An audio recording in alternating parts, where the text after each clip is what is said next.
Welcome back, season 4, episode 1. It's been a hot minute since we've been in the barber's chair, but we are in the virtual barber shop. It is me, the keyboard warrior Carl Atlas, joined as always by my bearded brethren, the mighty Mad Dog.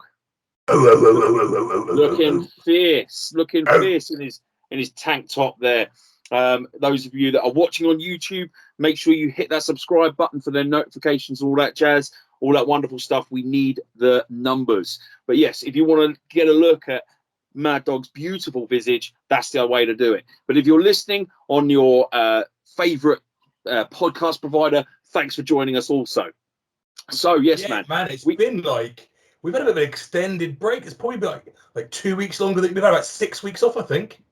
Yeah, I think it was needed. We wanted to get some stuff like planned and lined up, and we don't want to give too much away, drop any spoilers, but, hopefully this season is probably going to, in terms of things like special guests, I think it might end up being one of our biggest seasons ever. But as I say, fingers crossed on that one at the moment.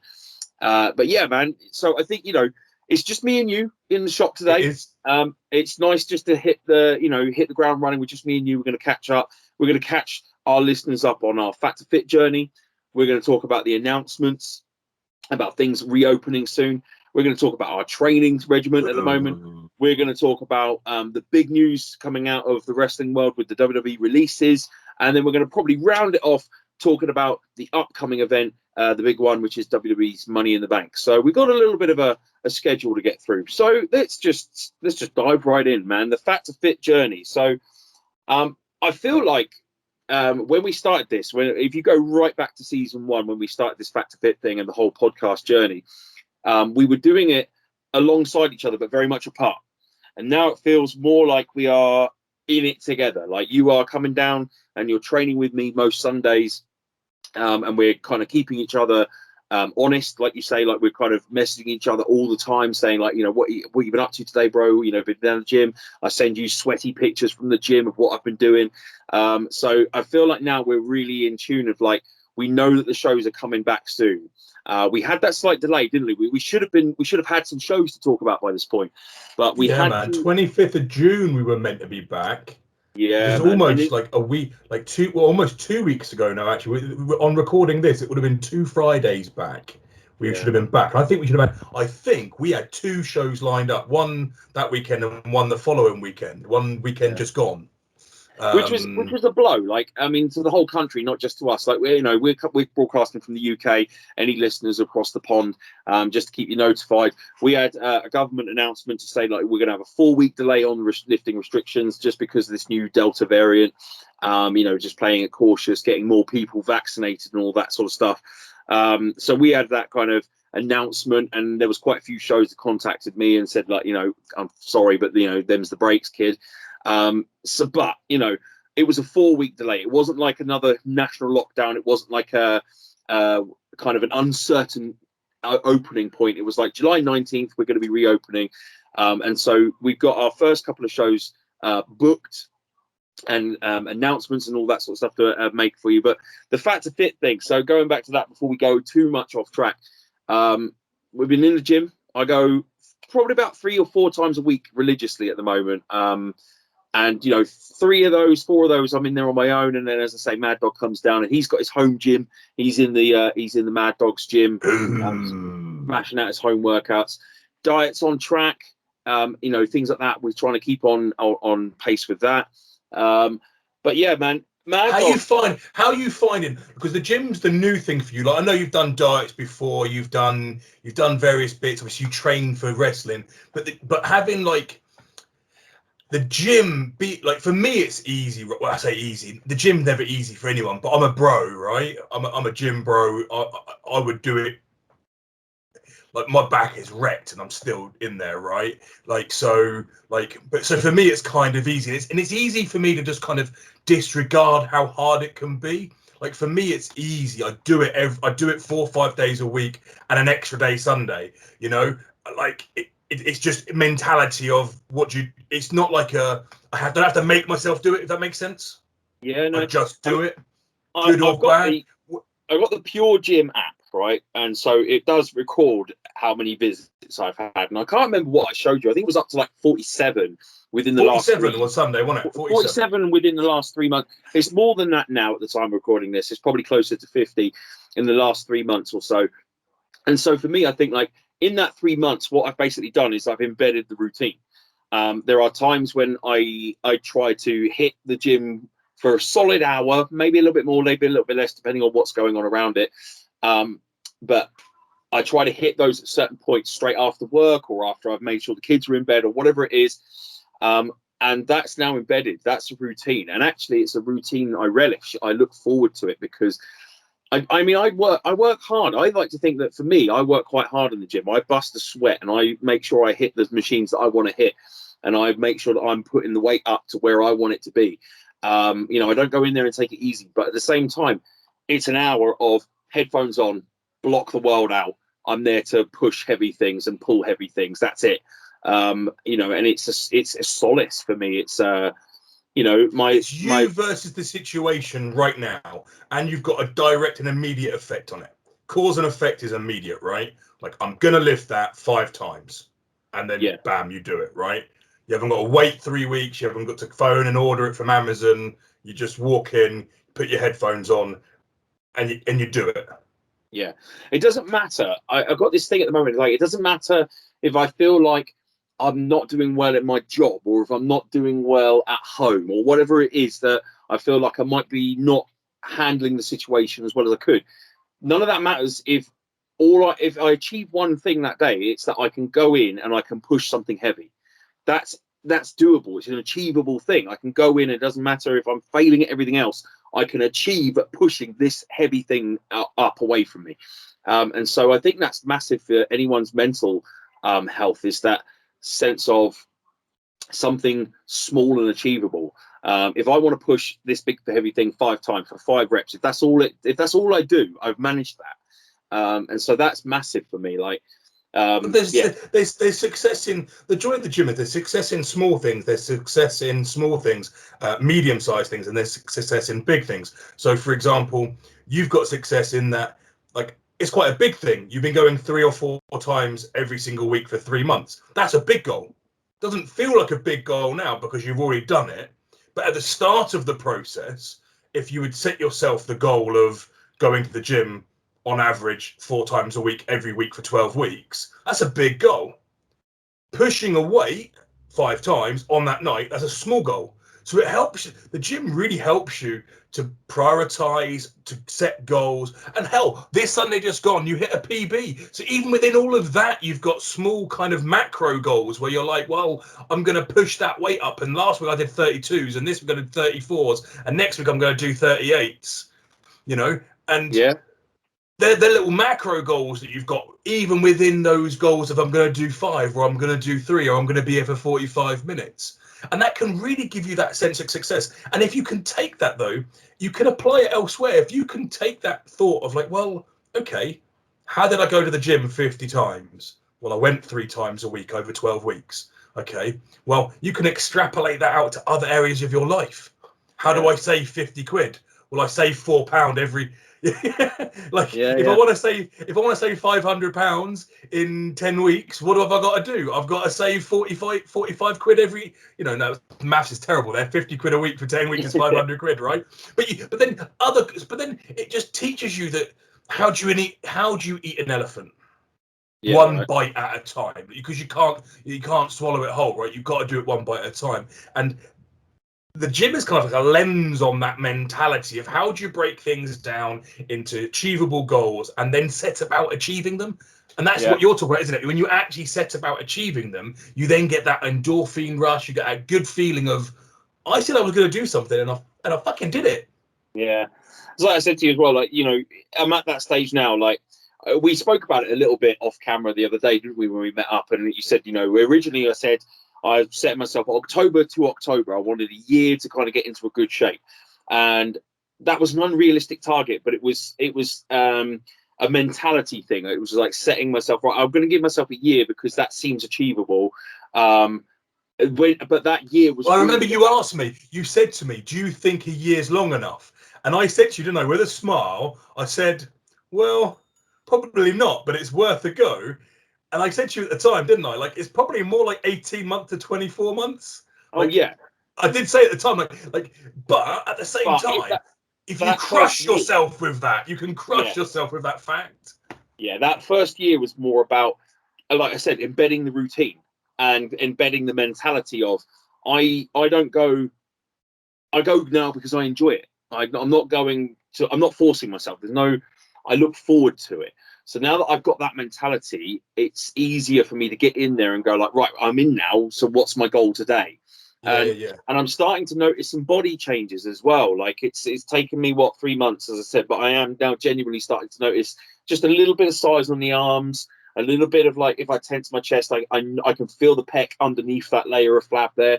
And the hips are getting a little bit slimmer and things like that. I feel lighter on my feet as well when I'm in that ring, and I'm able to do some stuff I haven't been able to do either ever or certainly like for a long, long time. Yeah, I've posted some videos on the socials. I hit what I called the Eleanor, which, Gone in 60 Seconds reference there because Nick Cage refers to the car that he's never been able to steal, the GT, as his Eleanor. And there was that twisting moonsault that I believe it was Kevin Owens does it. He starts standing on the middle rope facing inwards, and then he jumps up to the top, but does a 180 turn, so he's facing outwards, and then moonsaults. Never been able to hit that, but I hit that recently, and I posted it because I was very proud of it. But there are a few other little things that I've been working on. I'm keeping secret for when shows come back that I've never been able to hit, and now I'm hitting them. Never even thought about hitting. No, exactly. But now I'm able to hit them, and not only just hit them, but hit them consistently. I've been trying it, 3 or 4 weeks on the trot we've been going, and I'll try and hit it at least once or twice in that session to make sure that by the time the shows are on, I can hit it consistently every time. Well, that's something that's changed as well. So our super fit journey so far has been, kicking fags, kicking sugary drinks, kicking energy drinks, kicking high energy fructose and sugar based food, kicking all the man-made and pre-made foods, kicking all of that, going clean, eating, having good diet, getting intermittent fasting. And so there's been so many little things that we've been 9 months we've been doing it, Carl, and there's been so many things we've done. But up until about 6 weeks ago, up until when we stopped the last season of the podcast, really the one thing we hadn't done is done any wrestling. We hadn't trained, we hadn't worked since October, and that wasn't really working. We did 5 minutes with the pit bulls. Like we went in there as the last ones on a gauntlet for them, and they didn't really have much left for us. So we didn't really do much other than put them over. So the change has been in the last 6 weeks consistently hitting the ring, doing rope work, bumping, doing rolls, doing drills, doing athletic drills. Even though because it's not structured, we haven't got a coach. No one's declared themselves the teacher. We are not running lessons. We are doing a peer group training session. Yeah, but like you say, within that we kind of go in with like we've got our 2 hour slot. We're going to make the most of it. So we do drills that we know, and we kind of all with the goal of just staying mobile. But I know can we do blow up drills? Well, we've been doing. For those of you that are in the know, we've been doing what I call bump and feed drills, which I think are perfect in terms of getting yourself back into ring shape, because bumping and feeding is the thing that is going to gas you out the most. Anyone can hit a suplex or even 5 suplexes back to back or whatever the moves are, but actually bumping and feeding at quick succession is the thing that gasses you out. But being able to get in there and successfully do that a few times, at the beginning of a session, and then still have enough in the tank to get in and then try some new stuff with the lads and work on I want to try and shake up my move set or whatever it is for when shows come back. That I think has been just as invaluable as the gym and the diet. And like you say, all these little pieces are now coming together. And hasn't it also just been awesome hanging out with the lads? Oh, it's been out of Will and Jake and Anne, and we got joined recently, and we've been joined we've been really lucky. Rishi came and joined us one day. Doug Williams came and joined us one day. Jake McCluskey's joined us. Ian Logan. It's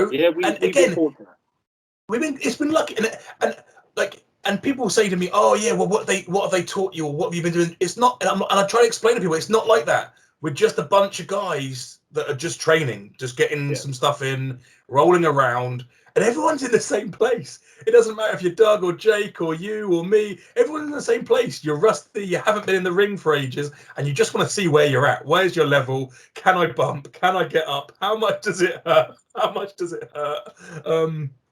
I do And feel we were super nervous that first week. I remember driving in from the gym. We were both saying, "Fuck, I don't know if I can bump. I don't know how I'm gonna react to running the ropes." And actually, by week 2, both of us were there going, I'm okay. Like, I think I could do a bit more, and we did. We just pushed it. And I will say, like, you know, there is that thing of the real test is going to be when the shows come back, because there is nothing like, you know, doing a 20-minute match in front of fans. You know, you factor in your crowd work and your footwork and all the rest of it, and it is a totally different ball game. But I will say that without having had that test yet, I feel like, and it's no exaggeration or no boast to say that I feel like we are readier now than I think we've ever been. And you know, and we're chomping at the bit for shows to come back. And I suppose this is as good a time as any, really, to announce that our first one back for the pair of us is in Portsmouth, in my hometown, at the Groundlings Theatre on July the 17th, which is just before the restrictions lift. Now, there's a limited availability for tickets. I believe they're selling two shows. They're doing a matinee and an evening show to kind of separate that out so that it's, you know, safe and socially distanced. I believe the tickets are selling quite well. There are a few left. So if you are listening to this and you are interested, you need to head over to the Kapow website and book your tickets through that. I'm excited. It is one of them's almost sold out, so you need to get over that. Like, one of them I know is definitely almost sold out. I was speaking to Will yesterday. So and this is going to be the real litmus test, isn't it? Because it's like, it's not just one show. We got 2. And we got 2 matches back to back.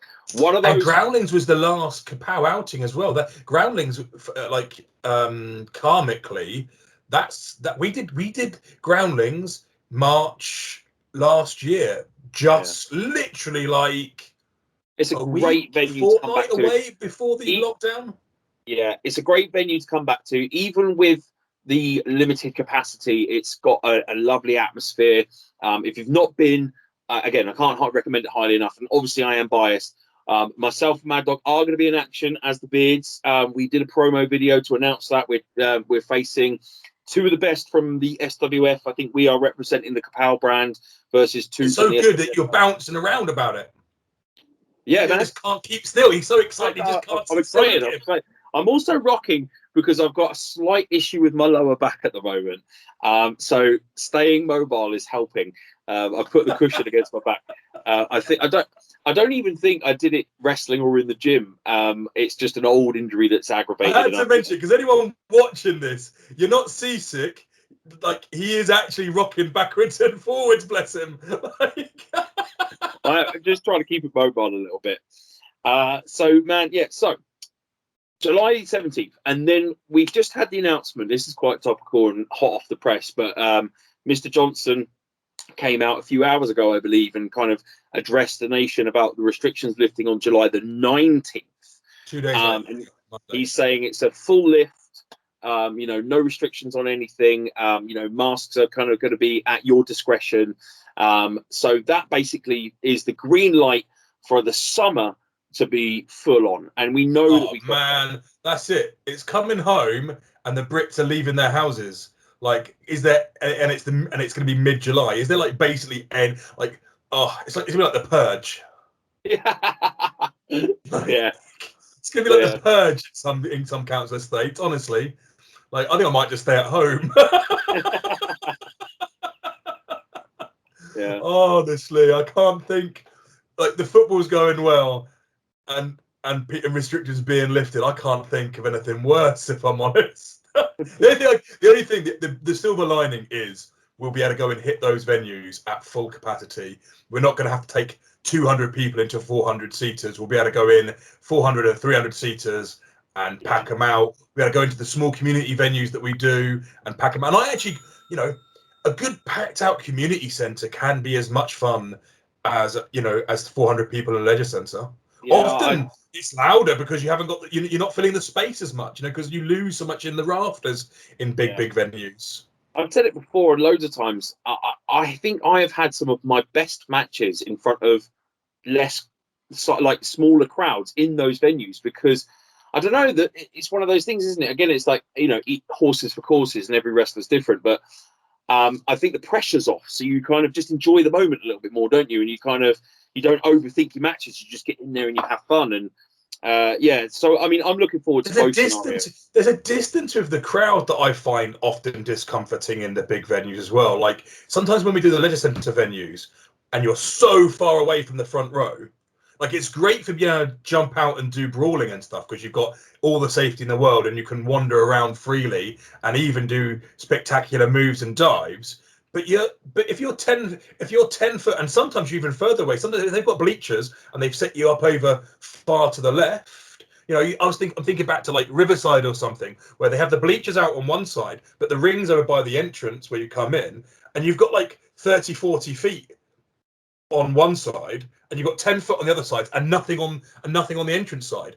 And it's a leisure centre, so it goes up like basketball height with, you've got the huge rafters, all that sound just goes straight up.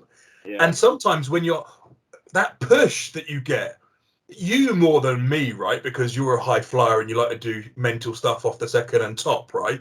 But that connectiveness to the crowd, it just gives you that excitement, doesn't it? It gives you that level of like, I'm going to go now, and I'm off. Yeah, I can't wait. It's exciting times. However, not so exciting for some people. I'm referring, of course, to the big news that seems to be coming out at the moment, that WWE seems to be preparing itself for a sale, as in they want to look as profitable as possible. They've definitely trimmed, right? They're trimmed. They're cutting the fat. They're trying to make it look like they're more profitable. And a lot of people are speculating that this could be that they're basically preparing themselves to be sold. But they've let go of some shocking people, like some real big names. I mean, it's a real mixture of from the bottom of the card right to the very, very top of the card. Like, I mean, guys that were main eventing pay-per-views are now gone. So we should main eventing them this year, like very recently. So I think we should probably talk about a few of those. We in this small podcast, we're going to try and keep this short and sweet. You know how we like to do things here. We can't mention everyone. But we should probably talk about the big ones. We can go through a bit of a timeline. We and I don't remember. And guys, we're not memorizing this. I have got a dirt sheet open, and I will be referring to a dirt sheet on this because I can't memorize it all. But this all started April 15th, right? With the release of Samoa Joe and Mickie James. I know there was others, but they were the big names on that night. The big reveals were Mickie James and Samoa Joe.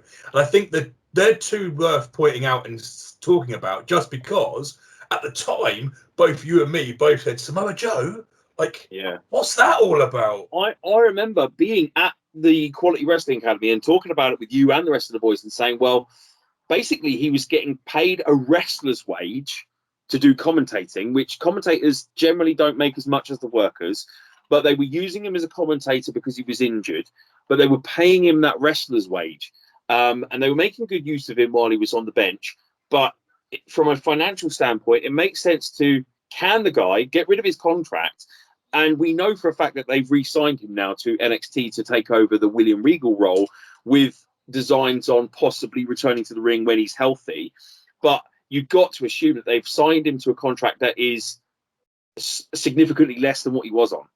Because he's on the sport. It seems to me that they've signed him to a product that's away from Vince. There's lots of rumors that Vince just doesn't get it, which is why Samoa wasn't picked up earlier in his career. Because Triple H doesn't massive fan, isn't he? So that's the rumors. That's what I've read and heard as well. That him and Triple H are tight, and Vince just doesn't get it. And you can kind of see it because he's not Vince's go-to guy, right? We know Vince is a body guy. He likes 6'4+. He likes the Adonis, the classic Venice, Sting, Hulk Hogan. He likes the classic Venice Beach look, right? That's just his thing. For me, though, like Samoa Joe's got his heyday is behind him. He's had his best matches. They're behind him. He's getting older. He's a little bit more brittle now. I think he's got more to offer in NXT as that character that's got a presence, that wrestles occasionally and maybe puts over someone on the way up, you know? Yeah. I think he's that kind of, I think if they put him in that position now, I think he's got more to offer in that small pond. He's the big fish in the small pond, and that's okay. I think at this stage of his career, he's probably achieved everything he wanted to achieve anyway. So now it's time just to pass the torch a little bit. And I feel like Samoa Joe, not knowing the guy personally, but I feel like he's probably one of those guys that he's comfortable in that mentality, in that spot. You know, he knows. It also feels like a more obvious home for someone like Joe. NXT does, you know, because it's more of a. It's not. I know it's not indie-rific, but it's of all their products, it's the closest to the indie line, right? Yeah, it's got, for sure. You know, it's got the most independent like wrestlers, or the people that are the freshest from that scene, right? And Joe is definitely like a ROH and old school TNA hero, right? Yeah, like that's for sure. his heyday, right? That's how we will think of him. So seeing him in that product where he can elevate and influence guys that are maybe the other end of their career, definitely feels like a more natural fit for him. And also, just as a character, Joe's a fantastic character. Like, yeah. The other one on that night was Mickie James, and the reason why that one stands out, and Mickey's been, like, to be fair, Mickey's come and gone numerous times from the business, so I don't think the drop was particularly surprising. The thing that was noteworthy with Mickie James was her tweet about 4 or 5 days later, when she tweeted that she'd had a courier arrive with her gear and it had all been dumped in a bin bag. Well, I think that if the dirt sheets are correct, the person that did that also got canned after she basically outed them for being a bastard. Like, that was pretty cold, right? Like, she's not a scrub. And you wouldn't expect a scrub to be treated like that, let alone someone who's effectively a returning star. You know, she's a legitimate. I feel like that was some behind the scenes staffer, you know what I mean, who's not necessarily just doing a job. That's hers. He's just doing back to someone sent him a memo. Oh, Mickie James needs her gear sorted out. And he's just gone absent-mindedly, not even maliciously. You know what I mean? I think he's just gone, right, fuck it, that bin bag, set that off we go. Not thinking about it. He hasn't got, you know, I'm picturing someone that doesn't have that sense of etiquette and, you know, the fact that we look after our own decency, right? Someone's just lost their job. If you've been sacked from your job and you went home and someone sent you a trash bin full of all your gear at your desk, you'd be pretty annoyed, right? That you weren't given the chance to box it up. And he was disciplined accordingly, but I think he was sacked. I think he was sacked. To play devil's advocate, I don't think it was like, I can't imagine that it was someone out to make her feel worse. I think it was someone just absent-mindedly went, oh, I've got a million things to do today. This is like bottom of my priority list. I'll just bung her stuff in a bag. Well, switching gears slightly, because we talked about Samoa Joe and he's like, you know, the indie darling. He was a big shock. Talking about someone that 100% is the WWE mold. Yeah. And a real shocker is Braun. Like, Braun Strowman. Now, I know that he's been floating around, not really doing a whole lot and kind of playing the big show role of like, we need a big guy to take the fall for so-and-so. And they weren't really doing a lot except letting him tread water in that position. But he is, again, it was a failure to find terms, wasn't it? They literally just, like, I think it was contract renewal or something, wasn't it? Was it a failure to find terms on contract? Or have they actually announced why? No, not really. And he hasn't said a whole lot either, except that, you know, trimmed his beard up and whatever. But that just because he was released the same round. It was like a real bloodbath when they released Broman, because it was Aleister Black, Santana Garrett, Ruby Riott, Lana, Murphy. There was some real, and some of those names were pretty surprising. Lana had been active in an heavily active storyline. Ruby Riott, well. You know what I feel? You know what I thought about the Riot Squad? I thought they were absolutely hot. It was just a real bloodbath. Some of those do smack of, right, who are we not going to be putting the belt on? Who are we not going to be pushing hard that cost us a lot of money that we can shit can right now and save us a bundle? And like imagine Braun Strowman was top of that list because, as I said, he was treading water. And they couldn't come to terms on an agreement if he was holding out for more money, and they were like, "We're trying to save money, Braun, like, and we're not doing anything with you, and we haven't got any major plans for you." Then he was for the chopping block. But that one probably shocked me the most because he was literally main eventing pay-per-views, and then he was gone. Well, yeah, and it wasn't even like, yeah, like, But and he's friends with, and it's not like he's not friends with, like, he was friends with Big Show. I don't think I don't think he has problems in the locker room. There's never anyone saying, no one's ever got, well, he's a big guy, and big guys don't generally have, they're usually big, quiet, gentle giants that sit quietly and mind their own business, right? That we know that from working in our locker rooms. They're just, they've got nothing to prove, right? When you're that big, everything is said already, right? Yeah. But the other side of this is that the speculation is that with the product being probably at its lowest ebb recently in terms of creation and creative and viewership and all the rest of it, that they are looking at ways of doing a big reset and a big shake-up, and they're talking about doing the draft. They've got Money in the Bank coming up. They're looking at SummerSlam as like, well, we can have live fans at SummerSlam, and we're going to make that basically WrestleMania 2.0 this year and make it a huge show. It does smack of like, well, let's freshen it up. Let's cut some dead weight to allow some spots to open up for others. And that segues quite nicely. I think we probably should talk about the fact that Money in the Bank is the next big pay-per-view, and they've been doing qualifiers on SmackDown and Raw. There was a hellacious last man standing qualifier between my boy Owens and Sami Zayn on SmackDown just gone, and Owens qualified. So yeah, I think that could be like the Money in the Bank could be the catalyst for what they're talking about, this proposed shake-up. And I have got some thoughts on my predictions on what might happen.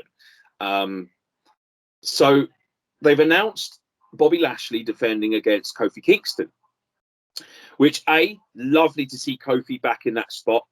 Back at the top, yeah. It's nice that he's still in that mix, and because let's face it, after he was jobbed out by Brock in like 8 seconds or whatever it was, he was very quickly shuffled back to tag division. We'll forget about your as a fan though, of the three birds, I would have rather seen, like, if I was picking the match of the three from the New Day, I'd want to see Big E versus Lashley though. Right. So this is where my prediction. It's not my matchup of choice out of the three guys, right? No, but this is my prediction because Big E is in the Money in the Bank match. Right. He's qualified. He's 100% in it. And I think that this Kofi match is a clear setup. I think that there's no way Kofi's winning it. I think Lashley may well take some liberties in terms of like he'll win, but then he'll carry on the beatdown or whatever it is, which, depending on the order of the card, if Big E has already won the Money in the Bank, I think we could see him run out. I don't think he's going to cash in. I think he's going to run cavalry and save his boys. And then I think they'll wait until the draft because they're talking about moving Big E over to Raw. And then I think we're setting up Big E versus Lashley. Now, the other thing that they've talked about alongside that as well is that for SummerSlam, they want Lashley versus a big guy. Now, Brock Lesnar's name's been thrown around, and recently Goldberg. Don't know how I feel about that one. Of the two, I'd rather see. I don't really want or have any need to see either of those matches. But if I have to sit through one of them, I'd rather sit through Lashley versus Lesnar. But I don't really want to see that match. It doesn't.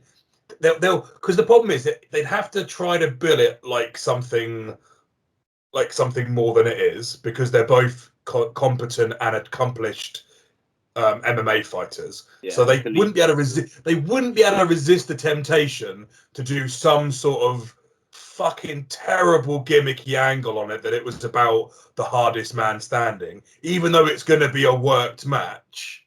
Like that would bug me just because of, it just bugged me.